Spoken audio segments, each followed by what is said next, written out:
Hello guys, Brawl1 here, coming at you with a new Yu-Gi-Oh video, and in today's Yu-Gi-Oh video, I am going to be showing you my second place Locals Adamancipator deck profile. Now, I have been working on Adamancipator again because one, I was able to pick up a Baroness, and two, I really like this deck. I've always really enjoyed Rocks because, well, Adamancipator is a deck that just has a ton of special summons. It doesn't care about a lot of the things in the game, such as like D-Shifter, hand traps, anything my opponent can do, and I'm just literally just going to sit there and make a negate board that says you can try and play the game, and I'm going to end on a double Raigeki with the Prank Kids engine as well. And all these things culminating together makes a deck that I really enjoy, and seeing as I've been testing it again, seeing as I've been playing it again, I took it to locals and managed to come second. I only really lost to Wind Barrier Statue and Dark Ruler No More, which was pretty much against Flunderies. They basically had everything, and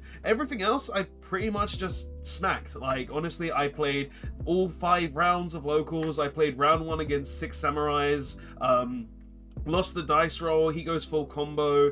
No, actually, I won the dice roll. I go ahead and make my negate board, he just scoops it up. Game 2, he goes full combo, making infinite, hand looping me, burning me to death with Gargoyle Cowboy, all the normal stuff. And then game 3, I just opened IO. Well, I didn't open it. I went in my combo and then got to IO, and I ended on a board of like multiple negates plus IO, and just was able to win from there. And then next round was against Sky Striker. I literally just played the game. Game 1, I won. Game 2, I lost. And then game 3, Prank Kids said I win in time. My time theory still works, guys. It's true. And that's Sky Striker. Then I played Sky Striker again in round 3, which was game 1 was a bit of a grind, back and forth, and then go into game 2 where we just draw IO, but he drew Mystic Mind, so I call that a fair trade. Round 5 was against the Flunderies player, which I lost to, then making Barrier Statue turn 1 because I lost the dice roll, was unable to play the game, and then game 2, just Dark Ruler No More, plus a, well, Nadir's Servant that was able to pop the Battle Butler that I made after the Dark Ruler No More, and then final round was against Madolches, which was pretty much just I played the game. It was a bit of a back and forth, and I just came out winning. But guys, we came second at locals with Adamancipator, and I want to show you the deck profile. So let's go ahead and get into that. So let's show you guys the Rock deck profile, seeing as I haven't shown you in a while. So, starting off, we obviously play free Researcher, free Seeker, and free Analyzer. These are all here for the exact same reason. You've got Researcher, which is literally just special summon if you control a rock. You've got Seeker that says you can special summon if you control an Adamancipator, and Analyzer, which says you can special summon if your opponent controls a monster and you don't control monsters. The logic behind all of these is the fact that they all do the same thing. They all excavate 5 cards from the top of your deck, and if there's a rock monster that's not a tuner, they special summon it. Like, that's literally, they all have inbuilt special summon effects, and they're all really, really strong. So you want to play 3 of each just because they're all starting cards in the entire deck. Like, literally all you need is 1 to really go off, 2 to go completely off, and then 3 to just win the game 9 times out of 10. And then the last Adamance we actually play in the deck is 1 Crystal Dragite, because pretty much this is a slight combo piece where you can just go ahead and special it, draw a card, or with if you send it to the graveyard, you can just go ahead and revive it with the Adamancipator revive spell, and then just top deck an Adamancipator monster such as Seeker or Researcher, special summon it, and then just go into your combo. So card's very, very good, card's very, very nice. It's a free draw, plus it's like got like that nice little combo in it, so we do play out 1. And it can also recycle your Dragite if it does ever hit grave as well, which is a nice little bonus too. Next, we also play for Prank Kids engine. We play 3 Roxies. Obviously, in the Rock deck, you're going to be playing 3 Roxies. Like, the card literally says full Prank Kids combo. You normal it, you banish a Prank Kids, and then you just go ahead and end on like a Prank Kids monster on board with a Pandemonium set to be able to make Butler during your opponent's turn. But then we also play 1 of each of the little guys. We play 1 Fansies, Dropsies, and Lapsies. These are obviously all played at 1. The one that you're always going to be summoning first is always going to be the Fansies, because the Fansies is the one that allows you to get both of these to your hand, because this will special summon one and send the other one to grave, and then you use the doodle-doo to add the Fansies and the Lampsies back to hand, just so you can go ahead and go into your battle butler. So whole logic behind that is that you're always going to have a butler on your board. Then for other rocks though, we play 3 Quirky Mirror Guardian. Literally, this is just a monster negate. This is how we play around hand traps, and is the whole reason why I really like this deck, because the whole fact that you can just go ahead and special summon this off of any Adamancipator and then just say, yeah, you have monsters, you have a Nibiru, you have an Ash Blossom, you have any of these, well, I'm just going to summon my Guardian. I'm going to look at you and say, yeah, negate, so I can actually play the game. That's one of the reasons why I really do like this deck, because it has no fear of stuff like Nibiru and stuff and things like that, just because the fact Kokimera is just an inherent monster negate that you just special summon from the deck, and seeing as we're playing out free, we're most likely going to see it. And then the only other Kokimera we actually play is one Supplier. I like it at 1, some people play it at 2. I just feel like it's only really needed at 1. I get the idea that you can just special summon it if a rock is sent to graveyard, but it's just a monster that allows me to get more hand advantage and then discard it maybe a Doki Doki or something, and that's all I really see it as. So I only play it at 1. I could bump it up to 2. I do debate bumping up to 2 here and there at times, but I feel like 1 is more than enough. And then just other miscellaneous rocks, we want to play 1 Revival Golem, because we do play stuff like Foolish Burial and also Miracle Rupture, just so we can go ahead and get more Foolish Burials, get more summons, and get stuff like that, because when this is sent to graveyard, you can just special summon it in attack position. And then 1 Tackle Crusader, because this is actually really insane with Foolish Burial or Miracle Rupture, because what this card does is when it's sent to graveyard, you get to go ahead and either set an opponent's monster, i.e. setting a Winder, or you can go ahead and just, well, put that Floodgate that you don't like back into the hand. So your opponent has a Tikaboo, send this to graveyard, put it back in their hand. So your opponent has, I don't know, a Skill Drain, send this to graveyard, put it back in their hand. This card essentially allows you to play around Floodgates and also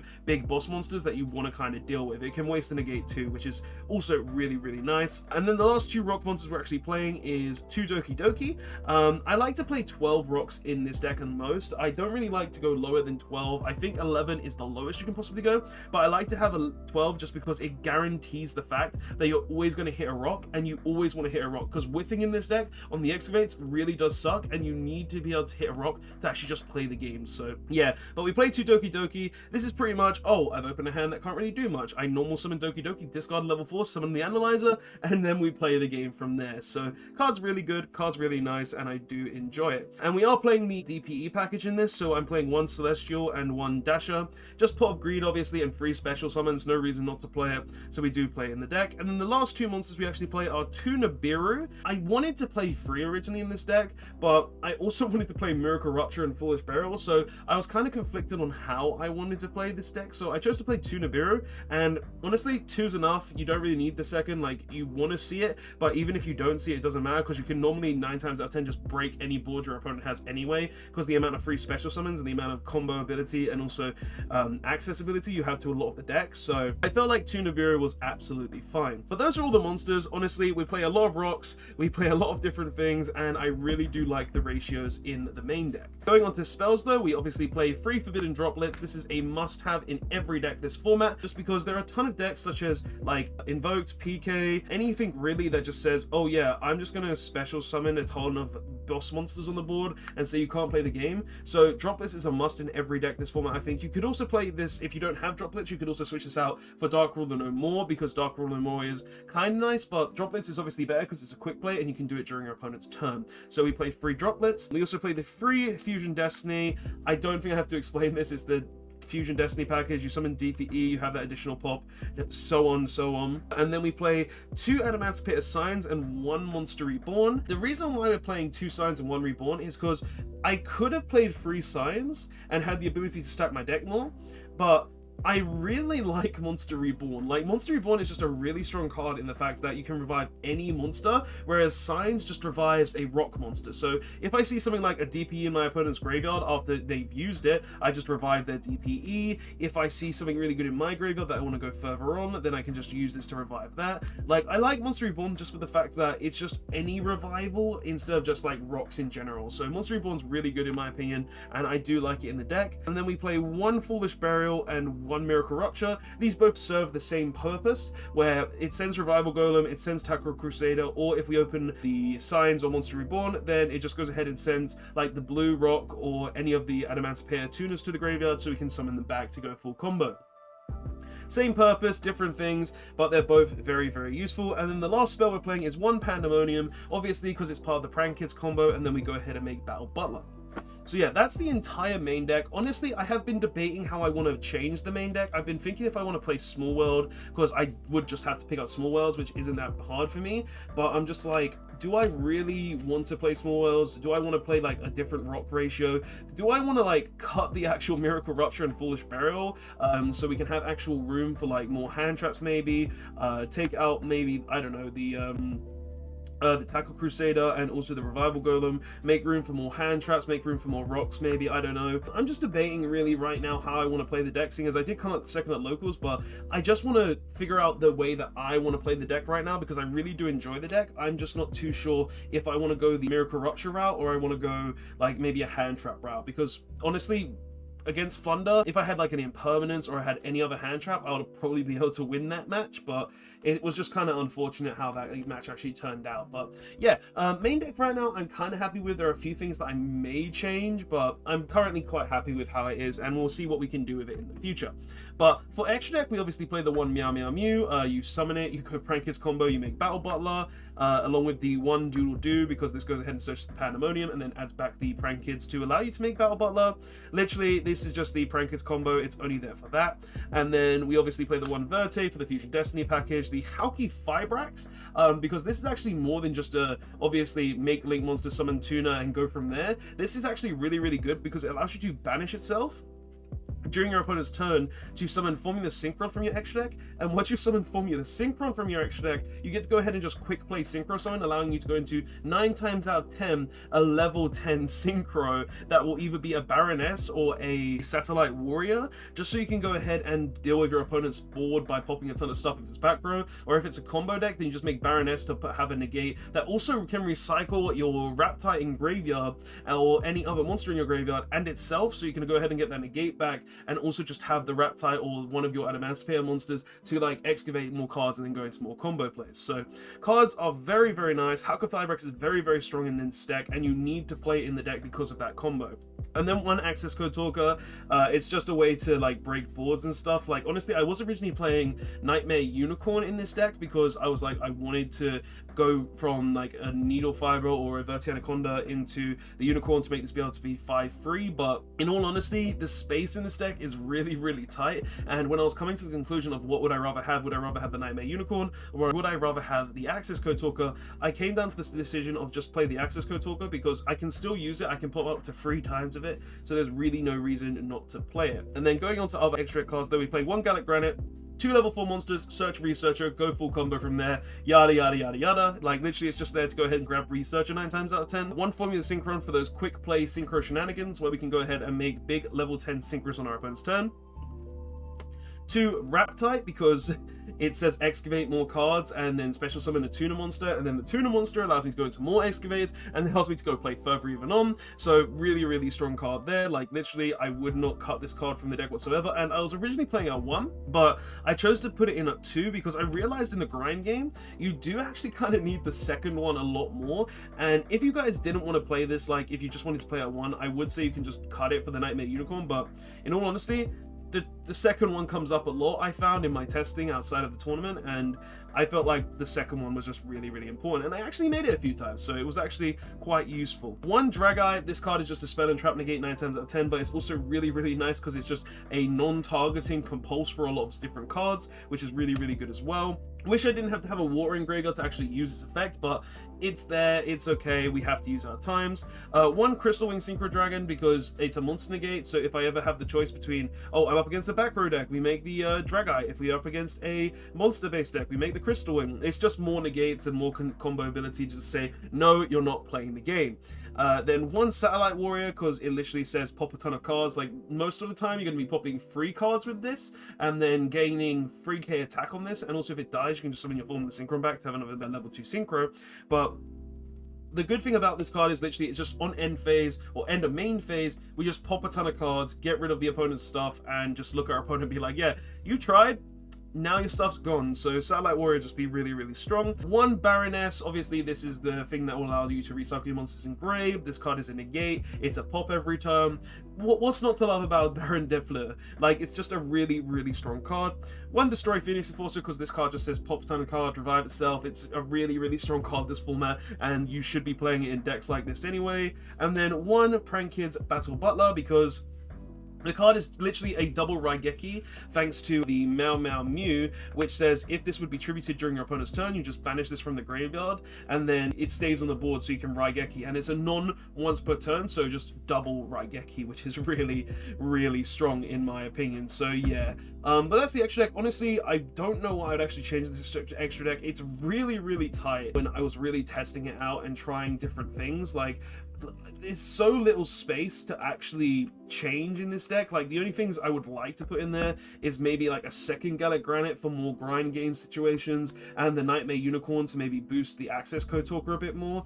But like, there's literally no room in the entire deck. Like, things you could potentially cut if you did want to have like an idea of what you could cut. You could probably cut the Satellite Warrior just so you don't have to go into those additional pops. I just like it obviously because the tons of pops, big attack points is really, really nice. And maybe the second Risen Raptite, like if you wanted to change stuff, but it's really hard to decide in this deck what you want to cut because I like so many different things in this deck. And just for side deck for the day, like honestly, side deck was just like, it's pretty much the same as my side deck all the time, but there are some slight differences to my normal side deck, so let's go ahead and show that off anyway. We played the third Nibiru. Obviously, if we're going second, we put it in, and it's just nice to have the third Nibiru. 2 DD Crow. I kind of realized more and more that 2-ofs in side decks, unless you're playing 2-ofs that are very similar cards, it doesn't really work. So maybe I'll bump this up to 3 next time, because this card is actually really, really strong this format. Against Flunderies, it would have been insane. Against like any combo search deck, this card would have been insane. So maybe I'll bump it up to 2 or 3 again. I don't know. I'm just like, in rocks, like there's not a lot of space to side right now, so it's just kind of hard to decide. But yeah, 2 DD Crow, 2 Lancia. Again, you could play, I should have probably played this at 3. It's just kind of like a hard choice right now, so I don't know.